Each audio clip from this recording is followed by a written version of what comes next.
Good afternoon, everybody. I am glad to see you all today, both of those of you new to the channel and those friendly familiar faces that are here basically every week.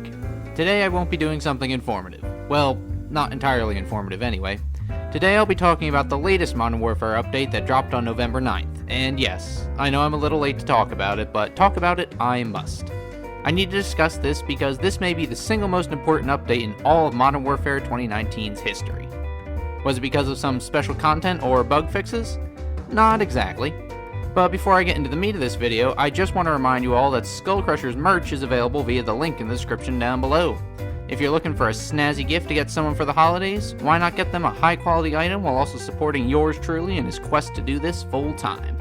Enough of that plug there, time to get into what I've been wanting to talk about for some time now. The first thing I want to discuss is the very noticeable change to the main menu of the game. Whereas before we had, from the left to right, Campaign, Multiplayer, Warzone, and lastly Spec Ops, we now have 3 separate tabs for what have essentially become 3 separate games. On the left, and the one your selection will default to, is Cold War, we'll get into that more later. The middle is a section just for Warzone, and the right side is for Modern Warfare, which includes the aforementioned Campaign, Multiplayer, and Spec Ops. If you delve deeper into the Warzone and Multiplayer menus, you'll receive a notice that your loadouts for these modes are now completely separate from each other. What this means is that you can now set 10 individual loadouts for Warzone and 10 individual classes for Multiplayer. No longer will you have to squeeze both types of classes into a single loadout screen. This honestly isn't a bad idea in and of itself. I can now put my regular Multiplayer class up top, which is just whatever I feel like running, followed by my Killstreak Killer class, and then you'll see at the bottom I have 4 classes for Ground War, all of which resemble a typical Battlefield class. For Warzone, I can have my typical AR Sniper class up top for a quick grab, followed by my Ghost class, and then my alternate class. Honestly, mathematically, I never had an issue with my 10 loadout slots. That was always plenty for me, so while it doesn't directly impact me personally in a large way, I do see how this was beneficial for other people. But what is all of this actually saying beneath the surface? What can we all as intelligent people pick up on based just on the menu changes alone? Well, for one, Warzone is now its own individual game. I realize this probably won't come as a shock to many of you. Activision was planning to make Warzone the base Battle Royale game for all Call of Duty games going forward, but more importantly, this separates the mode from the core game. What used to be Modern Warfare Warzone is now just Warzone. In the same way that the title dropped the Modern Warfare part, so too is Activision dropping Modern Warfare. The engine that gave Warzone all its gunplay and mechanics is being purposely kicked to the curb to make way for the next new and refreshing experience. The yearly cycle has come to an end, and honestly, the best days of the only Call of Duty multiplayer I actually liked are most likely over. Why is this, I hear you ask? Well, it's that time of year when the global population decides to drop millions of dollars into the pockets of Activision to receive basically the same experience as last year, except from what I hear anyway, in a worse condition this time around.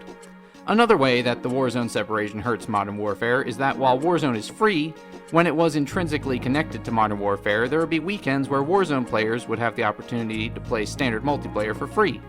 This gave all those free players a look at what's available in Modern Warfare while allowing them to level up the guns they really like to use in Warzone. These little teasers likely brought some people over to regular multiplayer, which again, kept the lobbies fresh with new faces and different experiences. Keeping on the same note of new experiences, how does a non-Call of Duty player view Modern Warfare? Well, let me just give you a little background into my first-person shooter genre history. I am, and always will be, a Battlefield player. I definitely got bored of Battlefield 4 after putting what is certainly a ridiculous number of hours into it. Battlefield 1 was great in my opinion, while my other squad mates disagreed, and I had no interest in Battlefield 5 since I was honestly tired of the worn-out World War II setting. So what does, or rather did, Battlefield have over Call of Duty? For one, Battlefield had huge battles, 32v32 on massive maps with land, sea, and air vehicles. It had a slower pace, favoring more tactical gameplay, not camping by the way, over run and gun nonsense. And lastly, it has a huge emphasis on squad play, with different classes bringing different strengths to the squad. So how does Modern Warfare compare to these? Ground War is one of the best modes in Call of Duty yet. It offers 32v32 gameplay with objectives similar to Battlefield's Conquest mode. What it doesn't have, however, is large maps. The maps are all fairly big, but none feel as grand in terms of area or verticality. It also lacks the proper balance of infantry to vehicle combat. The APCs and IAVs, no, those aren't tanks in that mode by the way, there's a drastic difference, are very unbalanced when it comes to fighting. Unless you're kitted to take one out with thermite, there isn't much of a chance of beating one.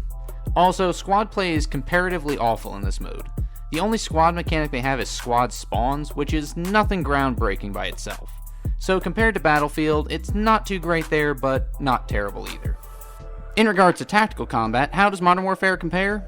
The pace, when compared to other COD titles, the most recent being Blops 4 and World War II, is significantly slower paced. Movement isn't crazy fast, footstep audio is hit or miss sometimes, but it's clear enough a majority of the time, and the time to kill is very fast. Combine these together and you have a game where a single misstep could turn the tide of a firefight against you. This leads to what I consider far more tactical gameplay. Before you get on me, yes, people camp. This game allows for campers in a way I really wish it hadn't, but let's all be real. Every single game has people who sit in corners and are tactless little weenies.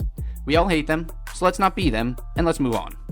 Holding positions feels very important in this game as it allows you to coordinate with your team from a relatively safe area, letting others pull off flanks and other maneuvers to get a leg up on the enemy team.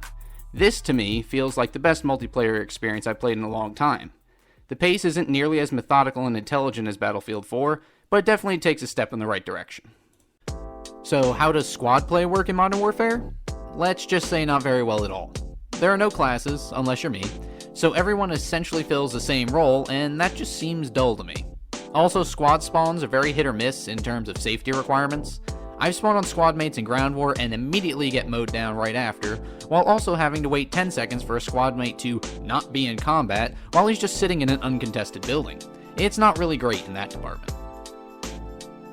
So what was the whole point of that comparison, you ask? Well, honestly, Modern Warfare provides an experience that really appeals to people who don't like the extremely fast-paced, unrealistic bullshit of previous Call of Duties. I hear people bitch and moan about people being able to hear their footsteps. Well, no shit, mister, I'm gonna run full bore up a flight of metal stairs. Do you complain when people hear you walking around in real life too? Get over it. It's a mechanic that favors realism, and I don't mind it. It again favors that more tactical gameplay style. People also complain about flinching when you get shot.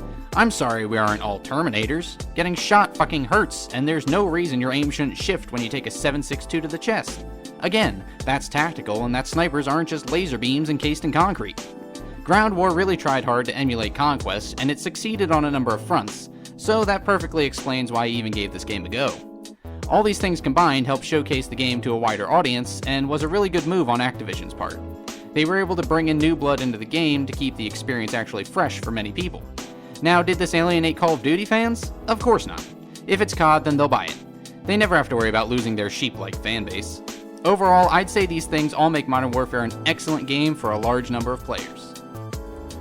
Now, how does this tie back into the new update, the new menu, and Cold War? Well, this signals the death knell for Modern Warfare, essentially. The smart tactical gameplay is being ditched once again for the run-and-gun arcade-style nonsense that Cold War is offering.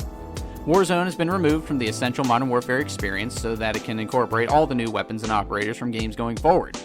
And all the while, the large number of forever CODers are leaving Modern Warfare, which will probably severely hurt the player count. This will lead to less diverse matches and waning entertainment down the line. From what I've seen and heard, Cold War moves very far away from smart gameplay and goes back into the realm of the unrealistic Call of Duty of years past. There's no flinch, there's an increased levels of mobility, and at least in my opinion, the game looks worse than Modern Warfare despite using the same engine and being available on next-gen consoles. Could it be that the game was rushed out before it was ready? Could it be yet another victim of the yearly COD cycle that Activision and forever CODers have become addicted to? I'd certainly say so. Which leaves some food for thought. Do you guys think we need a new Call of Duty every year?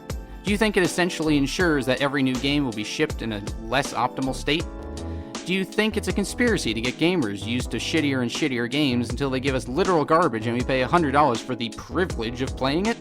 I say yes to all three, but let me know your thoughts in the comments section down below. Don't worry everyone, my rant and mad ramblings are almost through, just stick with me a bit longer.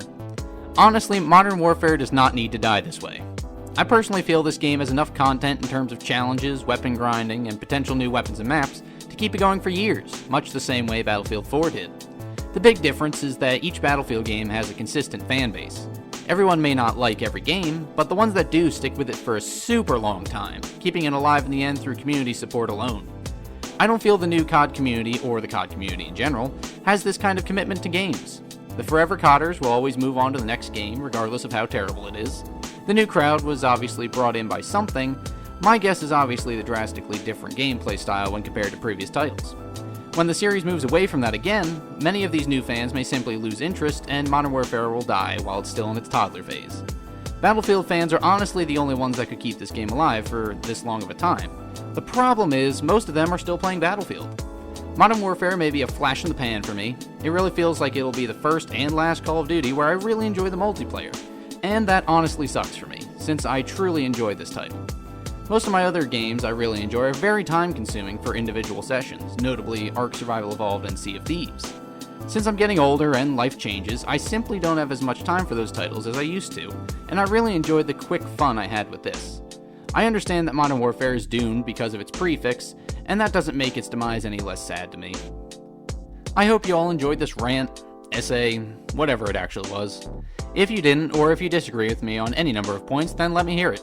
I'm up for agreeing to disagree on things. I thank you all for listening this far and giving me this much of your time.